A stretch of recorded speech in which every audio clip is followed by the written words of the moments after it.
Hello, this is Heather Hoffman, and today I have a fun autumn scene, kind of floral, girly, a little bit more pink and coral, just kind of some different non-traditional colors.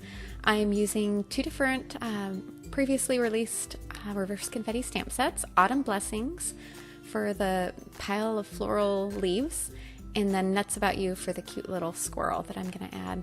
I sat down to make my video tonight and I was trying to decide what set to use, and so I had my daughter go through and pick something, and she pulled out the Autumn Blessings and kind of challenged me to go ahead and use that. So I'm stamping it on watercolor paper. This is Arch's nice heavyweight cardstock. It's a good quality.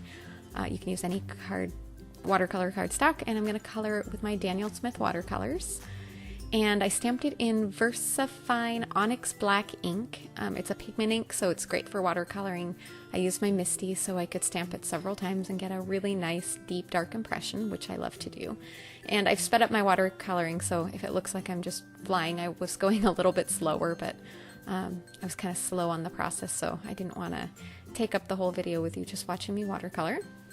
And I'm going with really warm, just kind of soft fall colors on this. I colored the squirrel in more brown tones. A lot of times I would do a squirrel in gray or cooler tones, but I wanted this to have a really warm autumn and fall feeling.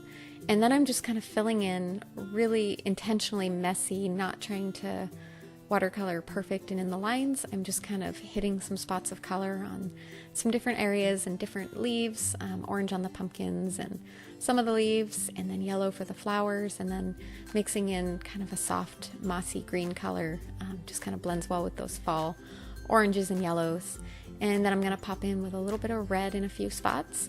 And then once I kind of have the main images colored, I'm also going to just come down with a little more watered down paint and fill in all the background just so that I have one completely colored in image. So when I die cut this with the coordinating dies, there won't be any open white spaces on this. I just wanted it to really look like a flood of fall colors. I went out on a walk today, and I was just so enjoying looking at all the leaves and the colors, and so I was trying to kind of capture that for my pile of leaves for that little squirrel to sit on at the end. Adding in a little teensy tiny bit of pink for the cheeks and a little bit more dark shading on the the squirrel. Anyway, once I finish that, I'm going to set that aside to let that dry. And I have a top folding white card base with Premier Polar White. I'm already die cut the triangles cover panel out of the same white cardstock. Now I'm picking some ink to ink blend behind the triangles cover panel just to add a little bit of interest. I ended up matching up to my watercoloring, and the color that seemed like a really good match was Bellini dye ink. It's a really pretty peachy coral kind of color, and it just really added to the warm feel, and again kind of the feminine. It's a pile of leaves, and it's a I'm going to say chipmunk again, and a squirrel. But there's flowers mixed in with the leaves, which just kind of adds a feminine feel to it. So this ink, I'm using a Ranger blending brush. It's my favorite way to ink blend right now.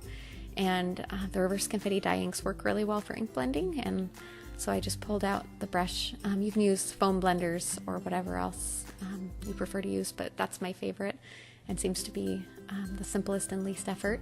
My card base was just a tiny bit too big. I think I trimmed it unevenly when I folded it, so I took a little tiny bit off the edges so that my cover panel would fit on there perfectly. Notice I just added a little bit of adhesive tape in kind of around the edges and a little bit down the middle just so it would hold in place. And now I'm going to die cut my images. They've completed drying as I set them aside, and I'm going to use a little post-it tape to hold the coordinating confetti cuts in place. Then I can run it through my die cut machine without worrying about it sliding out of place.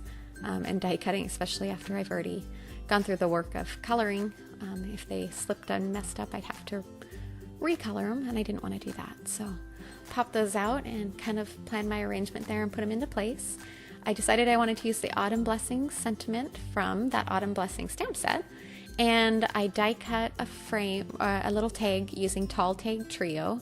I cut it from Midnight cardstock, and I'm going to quickly heat emboss my sentiment on there using watermark embossing pad, and then sprinkling on white embossing powder, and then I'll heat set that, and it'll just kind of provide me a spot to set that sentiment on the card and bring it into focus a little bit.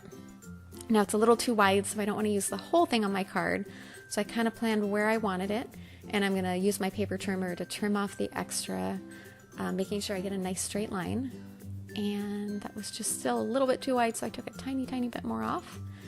And that was about what I wanted, so I was happy with that. So I went ahead and attached that with some foam adhesive, and then I'm going to also use the foam adhesive to adhere that pile of leaves and flowers, and then to adhere the chipmunk at the top. Once I put the flowers on, you'll notice that where I said chipmunk again, didn't I? The squirrel, where he sits, I only put foam on the very top of him and then a little bit of adhesive tape on the bottom, since that part's going to be sitting on the leaves that are already popped up from my card base.